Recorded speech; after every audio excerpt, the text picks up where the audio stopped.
벡터가 각각의 단어들에 대해서 우리가 생성을 할 수가 있는 거고, 이러한 512차원의 벡터가 무엇의 입력값으로 들어가는 거예요? 첫 번째로 나오는 인코더 블락의 입력값으로 들어가는 거예요. 좀 더 정확하게 말하면 첫 번째 인코더 블락의 제일 아랫부분에 있는 서브 레이어인 멀티헤드 어텐션의 입력값으로 들어가게 되는 겁니다. 여기까지 이해가 될까요? 자, 그러면 왜 어텐션 기반의 트랜스포머 알고리즘에서는 순환신경망 기반의 인코더, 디코더 모형과 달리 단어들의 임베딩 벡터 정보만을 사용한 게 아니라 추가적으로 위치 정보를 담고 있는 포지셔널 임베딩 벡터를 사용을 했을까요? 왜 그럴까요? 여러분들이 해당 페이퍼를 읽었으면 알아야 되죠. 자, 질문 타임.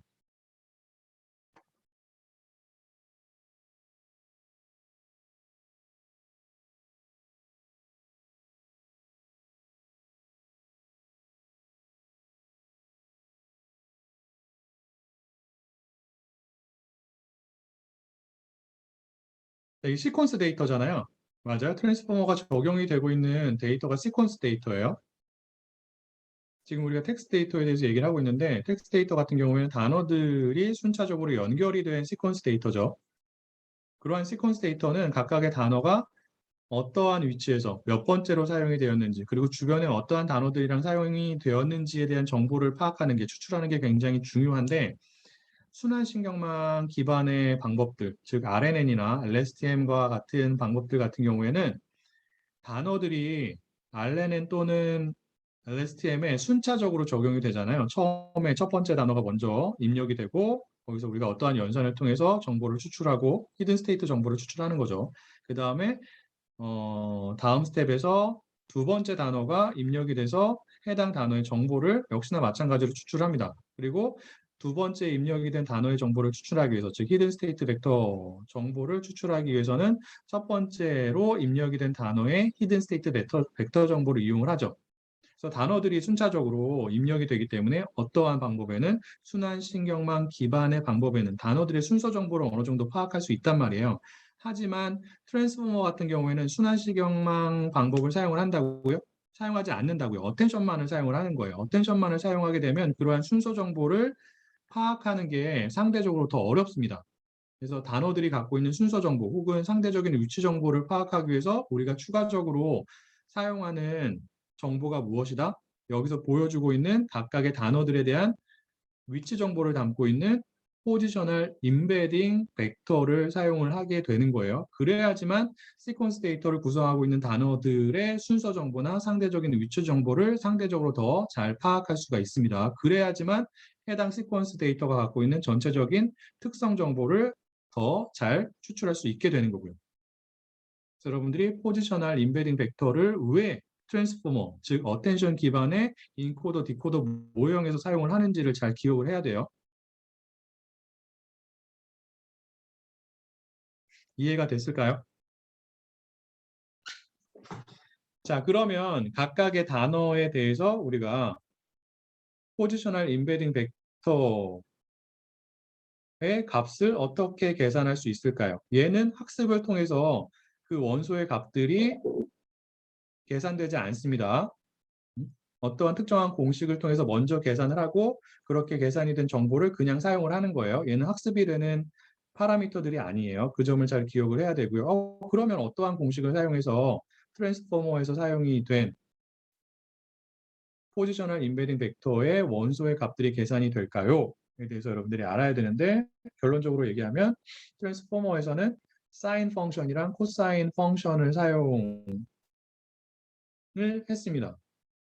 무엇을 계산하기 위해서? 각각의 단어들이 갖는 포지셔널 임베딩 벡터의 원소값을 계산하기 위해서. 그래서 원소값이 어떤 애들은 이러한 공식을 통해서 계산이 되고요. 어떤 애들은 이러한 공식을 통해서 계산이 됩니다. 그래서 이 P2 아래점자 i, j가 무엇을 의미하냐면 여기 나와 있는 것처럼 i번째 단어 i의 포지셔널 임베딩 벡터가 갖는 j번째 원소값을 의미하게 되는 거예요. 그리고 j가 짝수인 경우에 j는 0부터 시작을 합니다. 0이 첫 번째 원소를 의미하는 거고 j가 1인 경우는 이건 두 번째 원소를 의미하는 거예요. j가 짝수, 0까지 포함해서 짝수인 경우에는 이 공식을 사용해서 해당 단어의 포지셔널 임베딩 벡터의 원소값을 계산하게 되고요. j가 홀수인 경우에는 아래에 이 공식, 즉 코사인 펑션을 사용하게 되는 거죠. 구체적인 예를 한번 들어볼게요.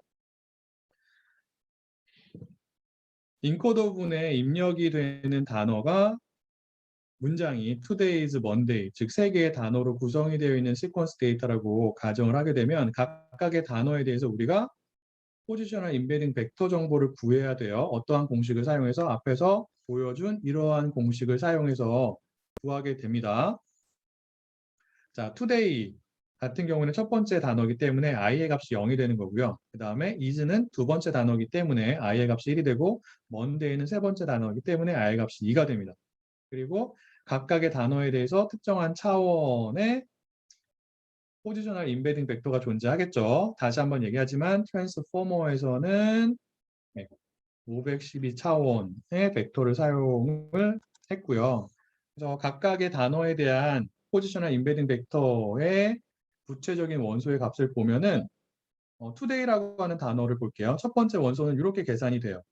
왜 그래요? 첫 번째 원소 같은 경우에는 j가 얼마이기 때문에 여기 나와 있는 것처럼 j가 0이기 때문에 0은 짝수로 간주가 된다라고 얘기를 했습니다. 그렇기 때문에 이 두 개의 공식 중에서 어떠한 공식을 사용해요? 위에 거 아래 거?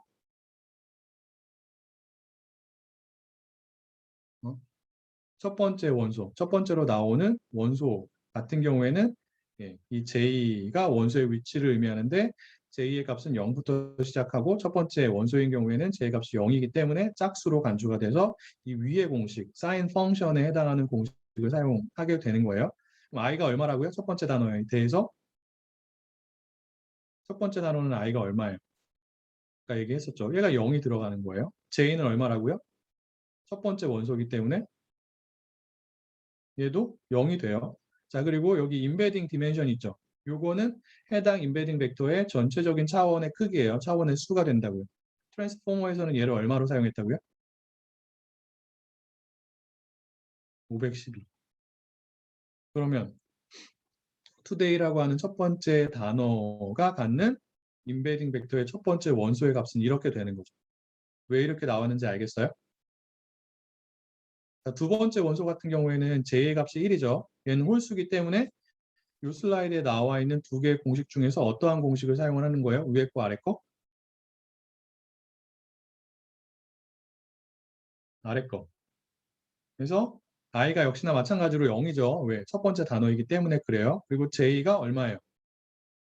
두 번째 원소이기 때문에 j가 1이죠. 그러면 j 빼기 1이기 때문에 이 부분이 얼마가 돼요? 0이 돼요. 그리고 얘는 역시나 마찬가지로 512가 됩니다. 이러한 방법을 사용해서 각각의 단어에 대한 포지셔널 임베딩 벡터를 구할 수가 있어요. 다시 한번 강조하지만 포지셔널 임베딩 벡터가 갖고 있는 원소의 값들은 학습을 통해서 계산이 된다고요? 그렇지 않다고요?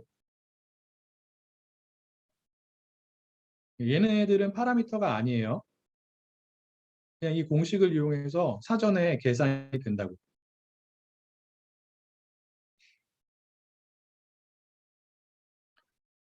그래서 그렇게 구해가지고 원래의 오리지널한 임베딩 벡터하고 더해서 최종적인 임베딩 벡터 512차원의 임베딩 벡터가 각각의 단어에 대해서 생성이 되고 걔네들이 인코더 블락의 입력값으로 들어가게 된다라는 겁니다.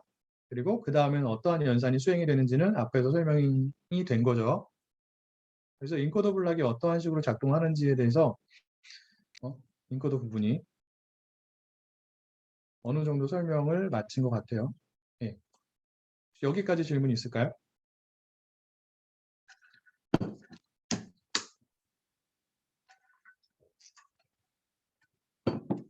그래서 원래 그림을 다시 한번 보면 이렇게 되어 있죠. 그래서 인코더 블락이 6개 사용이 돼가지고 각각의 단어에 대해서 512차원의 벡터 정보가 어디로 들어가요? 화살표를 보면 디코더 부분에서 사용이 된 디코더 블락에 존재하는 특정한 서브 레이어. 어떠한 서브 레이어? 멀티헤드 어텐션이라고 하는 서브 레이어. 얘는 어떠한 어텐션이라고요? 인코더, 디코더 어텐션이라고요. 거기에 입력값으로 들어가게 되는 거예요. 무엇이요? 인코더 부분에서 출력하는 벡터 정보들이요. 어떤 식으로 들어가는지는 이따가 다시 한번 좀 더 정확하게 설명을 하도록 하겠습니다. 그래서 인코더 블락이 그런 식으로 작동을 하고 결과물이 어떤 식으로 도출이 돼서 그게 디코더 블락의 어떠한 부분의 입력값으로 들어가는지를 여러분들이 기억을 해야 되는 거고요. 자, 디코더 블락에 대해서 설명을 하도록 할게요. 그래서 그 디코더 부분을 보면 이렇게 생겼고 아까 말한 것처럼 일단 기본적으로 6개의 서로 다른 디코더 블락이 순차적으로 사용이 된다. 근데 디코더 블락의 구조는 전반적으로 인코더 블락의 구조랑 유사한데 뭐가 차이가 있는 거예요? 인코더 블락은 멀티헤드 어텐션이 하나만 사용이 된 반면에 디코더 블락 같은 경우에는 여기 나온 것처럼 멀티헤드 어텐션이 2개가 사용이 되었고 이 2개 중에서 어떤 게 셀프 어텐션이 된다고요? 위에 거 아래 거? 예, 밑에 거예요. 얘가 이제 셀프 어텐션이 되는 거고 위에 건 아까 말한 것처럼 인코더, 디코더, 어텐션이 됩니다. 자, 먼저 아랫부분에 나오는 그 마스크드 멀티헤드 어텐션, 다르게 표현하면 마스크드 셀프 어텐션이라고 표현할 수 있는데 얘가 어떠한 식으로 작동을 하는지에 대해서 설명을 하도록 할게요. 얘도 셀프 어텐션이기 때문에 기본적으로는 인코더 블락에서 사용이 된 셀프 어텐션과 작동하는 방식이 유사합니다. 근데 차이점이 굉장히 크리티컬한 게 하나가 있어요. 그게 어떠한 부분이냐면 그 이 앞에 마스크드라고 하는 부분이 표현하는 것, 즉 마스킹이라고 하는 작업이 들어갑니다. 마스킹이라고 하는 작업이 어떠한 식으로 그 디코더 블락에서 사용이 된 셀프 어텐션에서 적용이 되는지를 이해하기 위해서는 그 학습의 과정에서 디코더 블락에서 사용이 되는 셀프 어텐션이 어떠한 식으로 작동을 하는지를 여러분들이 이해하는 게 필요해요. 결론부터 얘기하면은 그 디코더 블락 같은 경우에는 학습 과정에서 티처 퍼스팅이라고 하는 방법을 사용을 합니다. 자, 디코더 블락은 어떠한 역할을 한다고요?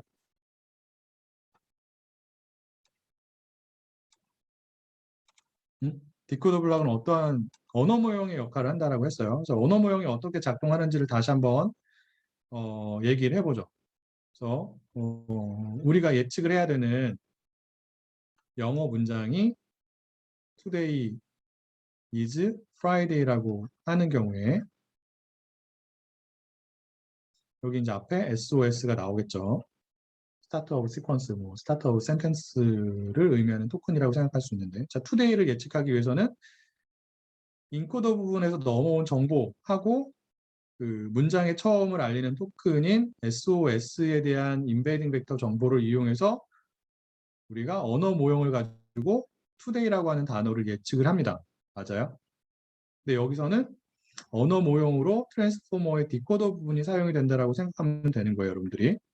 자, 그 다음 단계에서는 예, 그전 단계에서 예측이 된 today라고 하는 단어 정보까지 포함해서 어떠한 단어? 그 다음에 나오게 되는 is라고 하는 단어를 예측을 하게 되는 거죠. 그리고 그 다음 단계에서는 예, is라고 하는 단어 정보까지 그 앞에 있는 단어 정보들도 다 사용을 하게 되는 거죠. 얘네들을 사용해서 최종적인 단어인 Friday라고 하는 단어를 예측을 합니다. 자, 그런데 학습 과정 중에서 이러한 방법으로 학습을 하게 되면 학습이 제대로 수행이 될까요? 제대로 수행되지 않아요. 왜 그러냐면 언어 모형이기 때문에 만약에 첫 번째 단어가 today라고 하는 정답 단어로 정확하게 예측이 되지 않고 예를 들어서 뭐 yesterday라고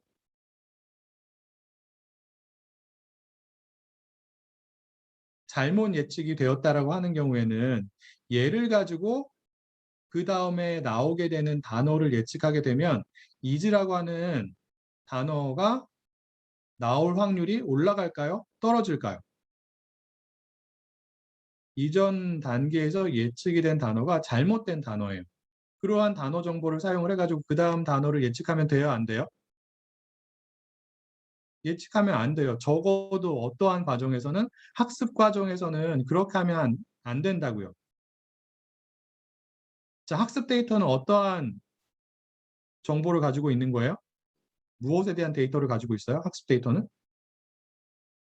정답에 대한 데이터를 가지고 있죠. 즉, 우리가 예측을 해야 되는 디코더 부분에서 예측을 해야 되는 접답이 아니고 정답이죠. 박영 학생. 그 예측을 해야 되는 문장이 Today's Friday라고 하는 경우에는 학습 데이터에 대한 이 정답에 대한 정보가 들어가 있다고요.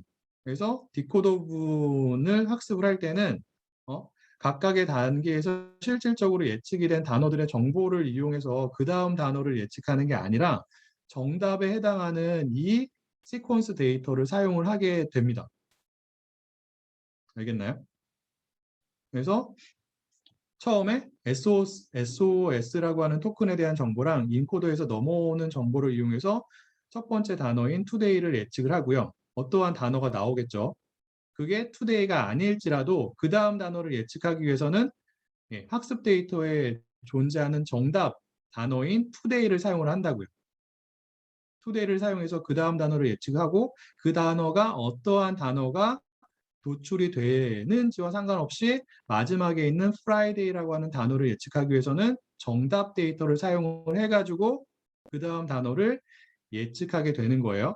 그래서 디코더 부분에서 각각의 단어들을 예측을 할 때 정답 단어 혹은 정답 시퀀스 데이터를 사용하는 방법을 우리가 일반적으로 뭐라고 하냐면 teacher firsting이라고 합니다.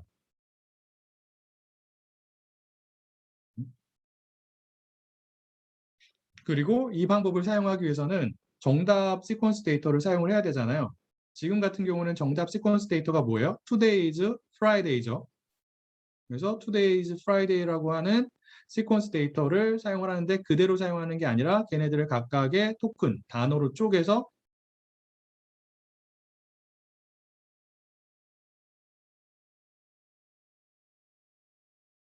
이렇게 사용을 하죠. 근데 얘만 사용하는 게 아니라 이 앞에 뭐를 붙여요? 문장의 처음을 나타내는 SOS를 붙여요. 그러면 단어들이 원래의 위치에서 옆으로 한 칸씩 이동을 하겠죠. 그래서 이러한 데이터를 뭐라고 트랜스포머에서는 얘기를 했냐면 right shifted outcome 이라고 표현을 했습니다. 그래서 그 트랜스포머 페이퍼에서 사용을 한 그림을 보면은 이 밑에 부분에 뭐라고 나와 있어요? shifted right output이라고 나와 있죠. 이 shifted right가 무엇을 의미하냐면 SOS를 가장 처음에 추가를 해가지고 원래 정답 데이터에 존재하는 단어들을 옆으로 한 칸씩 이동을 시켰다라는 것을 의미하는 거예요. 자, 그러한 입력 데이터를 이용해가지고 디코더 부분에서 각각의 단어들을 예측을 하게 되는데 아까 얘기했던 것처럼 오늘은 금요일입니다 라고 하는 한글 문장을 Today's Friday라고 하는 영어 문장으로 번역하는 경우에는 각각의 단어들을 예측을 할 때 이러한 서로 다른 4개의 토큰에 대한 정보를 사용을 하는 거죠. 맞나요? 얘네들에 대해서 일단 어떠한 결과물을 얻어야 되는 거예요? 첫 번째 디코더 블락을 보면은 가장 아랫부분에 있는 서브 레이어가 뭐예요? 얘죠. 어텐션 결과물을 얻어야 된다고요. 어?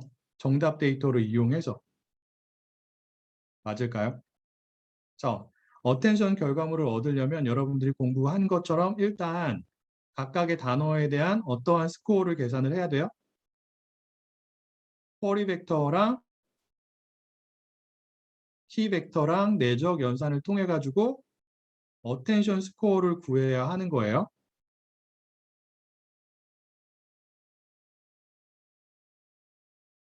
그래서 우리가 사용하는 정답 시퀀스 데이터인 SOS, This is Friday라고 하는 서로 다른 4개의 단어에 대해서 어텐션 스코어가 이렇게 구해졌다라고 가정을 하죠. 그래서 요 하나가 디스라고 하는 단어에 대한 어텐션 스코어가 되는 거예요. 자, 보면은 디스라고 하는 단어는 입력이 된 시퀀스 데이터에 존재하는 서로 다른 단어들 중에서 어떠한 단어랑 관련이 제일 높아요? 어텐션 스코어를 보고 우리가 알 수가 있는 거죠. 자기 자신이랑 관련이 제일 높고 그 다음으로 관련이 높은 게 무엇이냐면 프라이데이가 되는 거예요. 자, 그리고 그 다음에 해야 되는 작업이 뭐예요? 이 정보를 이용해서 최종적으로 어텐션 결과물을 도출하기 위해서는 어떠한 펑션을 적용해가지고 여기에 소프트맥스 펑션을 적용해서 물론 이제 그 루트 DK로 나누는 작업이 필요하긴 하지만 걔는 그렇게 중요하지 않기 때문에 걔는 그냥 빼고 설명을 한다라고 치면 여기에 소프트맥스 펑션을 적용을 해가지고 가중치를 구한 다음에 가중치를 각각의 단어에 대한 밸류 벡터에 곱하고 걔네들을 원소끼리 더하게 되면 각각의 단어에 대한 어텐션 결과물이 도출이 되는 거죠. 맞을까요? 자, 그런데 여러분들이 기억을 해야 되는 게 무엇이냐면 지금 디코더 부분에 대해서 설명을 하고 있잖아요. 디코더 부분에서 특정한 단어를 예측하기 위해서 정답 시퀀스 데이터를 사용을 한다라고 하는 거고 구체적인 예로 정답 시퀀스 데이터가 Today's Friday라고 하는 경우에 대해서 설명을 하고 있는 겁니다. 자, 그럼 디코더 부분은 언어 모형으로 작동을 하기 때문에 각각의 단어들을 예측을 해야 되는 거예요. 무엇을 이용해서? 지금 여기 나와 있는 이 정답 데이터를 이용해서. 자, 어떠한 예를 드냐면 is라는 단어 다음에 나오는 Friday라고 하는 단어를 예측한다라고 가정을 할게요. 자, Friday라는 단어를 예측하기 위해서는 우리가 정답 데이터에 존재하는 여러 개의 단어들 중에서 어떠한 단어까지의 정보만을 사용을 해야 되는 거죠. is라고 하는 단어까지의 정보만을 사용을 해야 돼요. 근데 지금 얘를 보면은 얘는 정답 데이터이기 때문에 프라이데이에 대한 정보까지 존재하죠. 맞나요? 근데 프라이데이라고 하는 정보를 사용해서 프라이데이라고 하는 단어를 예측하면 돼요, 안 돼요?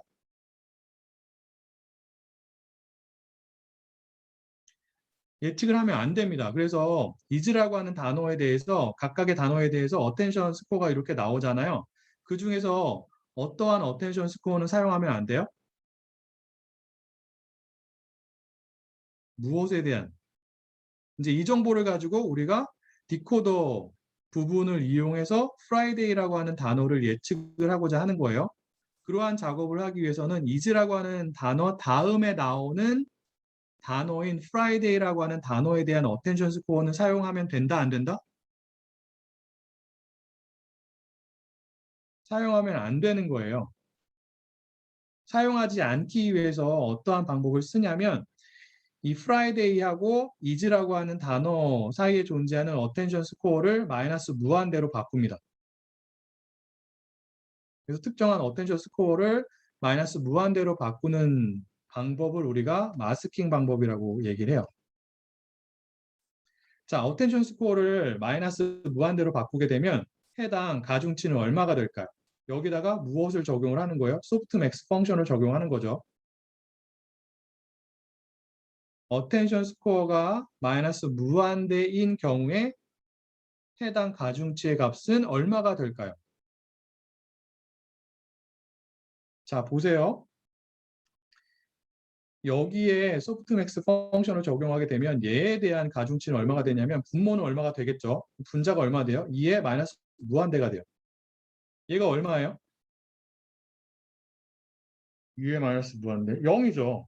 그래서 얘에 대한 가중치가 0이 돼요. 가중치가 0이면 거기에 우리가 최종적으로 해당 단어에 대한 밸류 벡터를 곱할 거잖아요. 맞나요? 어떠한 벡터에 0을 곱하게 되면 어떠한 결과물이 도출이 되는 거예요? 모든 원소가 다 0인 벡터가 나오게 됩니다. 즉, 해당 단어의 정보를 사용하지 않는다라는 것을 의미하는 거예요. 여기서는 그 단어가 무엇이에요? is라고 하는 단어 다음에 나오는 Friday라고 하는 단어가 된다고요. 그래서 다시 한번 정리를 하면 디코더 부분은 언어 모형으로 작동을 하기 때문에 학습 과정에서 정답 데이터를 이용해서 특정한 위치에 존재하는 단어를 예측을 하고자 할 때 그 기준이 내는 단어 다음에 나오는 단어의 정보를 사용하면 안 된다라고 하는 거예요. 그러한 단어의 정보를 사용하지 않기 위해서 해당 단어에 대한 어텐션 스코어의 값을 무엇으로 바꾼다고요? 이런 식으로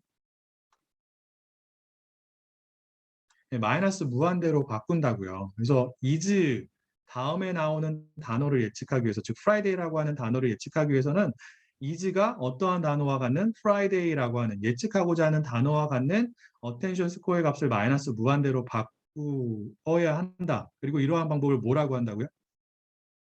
마스킹 기법이라고 한다고요. 이렇게 하면 해당 단어에 대한 가중치의 값이 얼마가 된다고요? 가중치가 0이 되는 거예요. 그래서 해당 단어, 여기서 Friday죠. 해당 단어의 정보를 사용하지 않고 예측을 하게 됩니다. 그래서 이러한 마스킹 기법을 사용한 멀티헤드 어텐션이기 때문에 해당 레이어의 이름이 뭐라고 붙은 거예요? 여기 나온 것처럼 마스크드 멀티헤드 어텐션이라고 붙은 거예요. 이 과정이 이해가 될까요?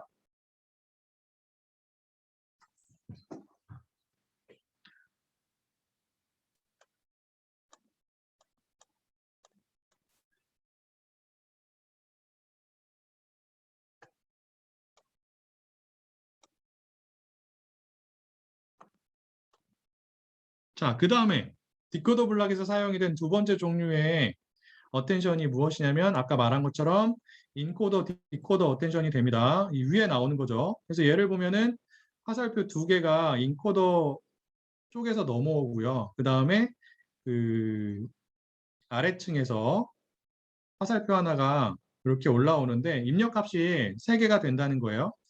이 인코더 블락에서 넘어오는 두 개의 입력값은 무엇이냐면 인코더 블락에 입력이 된 각각의 단어들에 대한 키 밸류하고 키 벡터하고 밸류 벡터에 대한 정보가 돼요.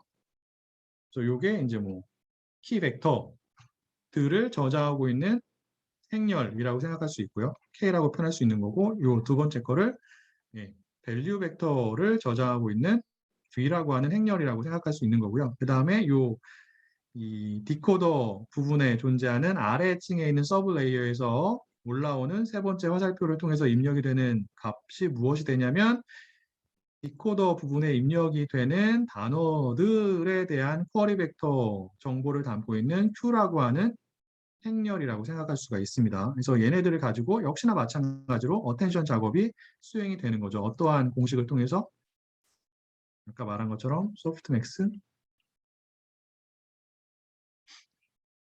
Q, K, 트랜스포즈,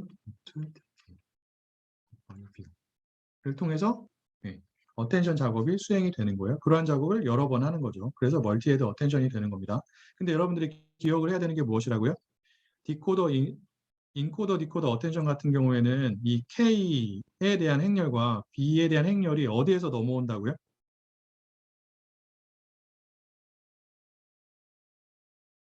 네.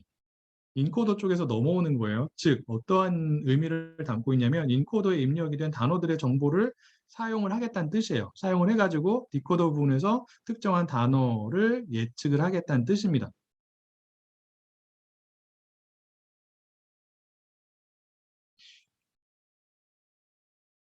자, 그래서 아까 인코더 블락이 인코더 부분이 어떻게 작동을 하는지에 대해서 간략하게 설명을 했었잖아요.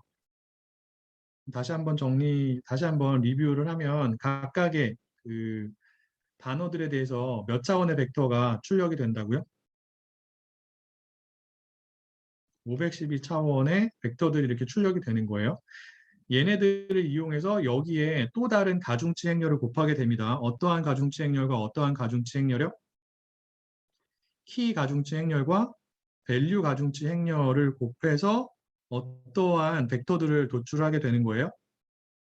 각각의 단어, 어디에 입력이 된 인코더 부분에 입력이 된 각각의 단어들에 대한 키 벡터랑 밸류 벡터를 구해가지고 걔네들을 K라고 하는 행렬과 B라고 하는 행렬로 표현을 하고 걔네들이 디코더 블럭에서 사용이 된 인코더, 디코더, 어텐션 혹은 멀티헤드 어텐션의 입력값으로 사용이 되는 거고요. 여기 들어가는 거고 그리고 쿼리 벡터 같은 경우에는 해당 인코더, 디코더, 어텐션 밑에서 사용이 된 add and nom 층이 리턴하는 벡터들에 대해서 쿼리 가중치 행렬을 한 번 더 곱해가지고 각각의 단어들에 대한 쿼리 벡터를 구하고 걔네들로 구성이 된 행렬을 구해서 걔가 여기에서 사용이 된 인코더, 디코더, 어텐션의 입력값으로 들어오게 되는 거예요. 걔네들을 이용해서 어텐션 작업이 수행이 되고 그 다음에 add and nom 층이 한 번 더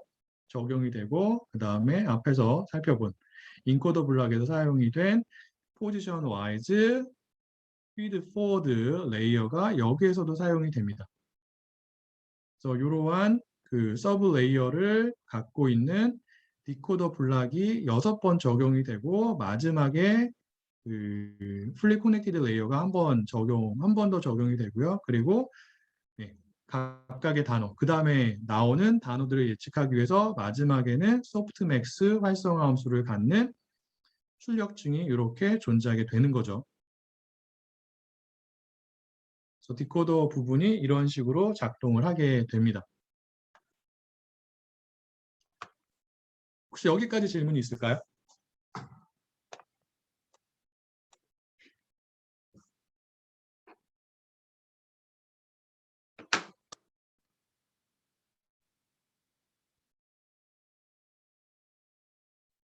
요거는 그 이전 시간에 얘기를 했던 거예요.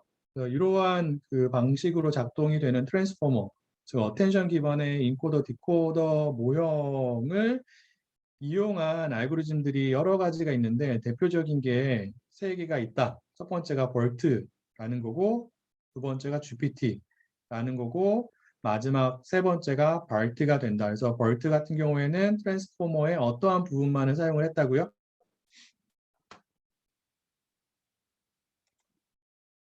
음? 인코더 부분만을 사용을 한 거예요. 그래서 여러분들이 만약에 나는 BERT만 열심히 사용을 할 거야 라고 하는 경우에는 사실 트랜스포머의 구조에서 디코더 부분은 잘 몰라도 돼요. 인코더 부분만 어떻게 작동을 하는지, 어떠한 연산들이 어떠한 과정을 통해서 수행이 되는지에 대해서 정확하게 알고 있으면 되고요. 자, GPT 같은 경우에는 트랜스포머의 어떠한 부분만을 사용을 했냐면 디코더 부분만을 사용을 했습니다. 그래서 디코더 부분은 다시 한번 얘기하지만 언어 모형의 역할을 하기 때문에 GPT는 보통 어떠한 목적으로 사용이 되냐면 새로운 텍스트를 생성하는 목적으로 사용이 돼요. 그래서 기사를 작성을 한다든지 아니면 소설을 쓰고자 하는 경우에 여러분들이 GPT라고 하는 알고리즘을 유용하게 사용할 수가 있습니다. 여러분들이 텍스트 생성 관련된 태스크에 관심이 많다라고 하는 경우에는 GPT를 열심히 공부해야 되는 거고 GPT를 잘 이해하기 위해서는 기본적으로 트랜스포머가 갖고 있는 디코더 부분이 어떠한 식으로 작동을 하는지를 잘 이해하는 게 필요한 거고요. 그 다음에 BART라는 것도 있어요. 얘는 그렇게 많이 사용이 되진 않지만 여러분들이 이런 게 있다라는 것을 알고 있는 게 필요하고요. 그래서 BART 같은 경우에는 트랜스포머가 갖고 있는 인코더랑 디코더 부분을 모두 다 사용을 합니다. 모두 다 사용을 해서 주로 어떠한 목적으로 사용이 되냐면 여기 나와 있는 것처럼 텍스트 서머라이제이션의 목적으로 많이 사용이 돼요. 어떠한 그 원본 텍스트가 입력이 되면 어디를 통해서 인코더를 통해서 입력이 되면 걔를 가지고 걔를 디코더 부분에서 요약하는 작업을 수행하게 됩니다. 그래서 여러분들이 졸업 논문으로 나는 텍스트 서머라이제이션과 관련된 어떠한 주제에 대한 연구를 수행하고 싶다라고 하는 경우에는 BART를 열심히 공부하는 게 필요하죠. 이 중에서 현재까지 제일 많이 사용이 되는 것은 무엇이라고요? BERT라고. BERT 같은 경우에는 굉장히 다양한 그 NLP 관련된 혹은 텍스트 분석 관련된 목적으로 사용이 됩니다. 대표적인 게 무엇이냐면 문서 혹은 단어를 임베딩할 때, 그래서 문서 간의 유사도를 구한다든지 아니면 단어 간의 유사도를 구하고자 하는 경우에 유용하게 사용할 수가 있고요. 그리고 문서를 분류하고자 하는 경우에 여러분들이 역시나 마찬가지로 BERT를 유용하게 사용할 수 있고, 뭐 Q&A 아니면 단어 간의 관계 추출, 그래서 Relation Extraction이라고 하죠. 그러한 목적으로도 많이 사용이 되고, 아니면 Natural Language Inference 뭐 이런 거, 아니면 NER, Named Entity Recognition 작업으로도 BERT가 굉장히 유용하게 사용이 되고 있습니다. 그래서 여러분들이 궁극적으로 하고자 하는 작업들이 이러한 작업들에 속한다라고 하는 경우에는 BERT를 열심히 공부를 해야 돼요.